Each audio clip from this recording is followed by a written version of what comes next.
បាទបងប្អូនអរគ្នាបាទ Toyota Rai ក៏ដូចជា Toyota Rai GR បាទកំពុងតែតាំងបង្ហាញនៅ Toyota សាខាមានជ័យសម្រាប់បងប្អូនដែលតែងតែសាកសួរថាតើ Toyota Rai និង Toyota Rai GR ខុសគ្នាត្រង់ណាអញ្ចឹងតាមដានវីដេអូនេះទាំងអស់គ្នា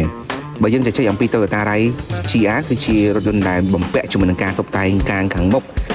ចំហៀងនិងខាងក្រោយបើយើងធៀបជាមួយនឹង Toyota Rai ធម្មតាដែលជាការរចនាបថបែបធម្មតាហើយរថយន្តទាំងពីរនេះគឺជារថយន្តប្រភេទតែមួយខុសគ្នាតែកាងខាងមុខដែល GR មានសភាពអំណាចតាក់ទាញនិងផ្ដល់ជូនជាមួយនឹងភាពប្លែកខុសពីរថយន្តទូទៅហើយបើយើងនិយាយពីរថយន្តទាំងពីរនេះសិតសឹងតែជារថយន្តដែលសន្សំចៃតម្លៃសមរម្យបច្ចុប្បន្ននេះតម្លៃត្រឹមតែ$23,900ទៅលើ Toyota Rai ធម្មតានិង$25,100ទៅលើ Toyota Rai GR ដំបូលធម្មតាអញ្ចឹងសម្រាប់បងប្អូនដែលមានតម្រូវការចាប់អារម្មណ៍អាចអញ្ជើញតាក់ទងមកកាន់ផ្នែកលក់ខ្ញុំបាទដុល្លារនៅ Toyota សាខាមានជ័យបានអរគុណច្រើនជំរាបលាជួបគ្នាវីដេអូក្រោយ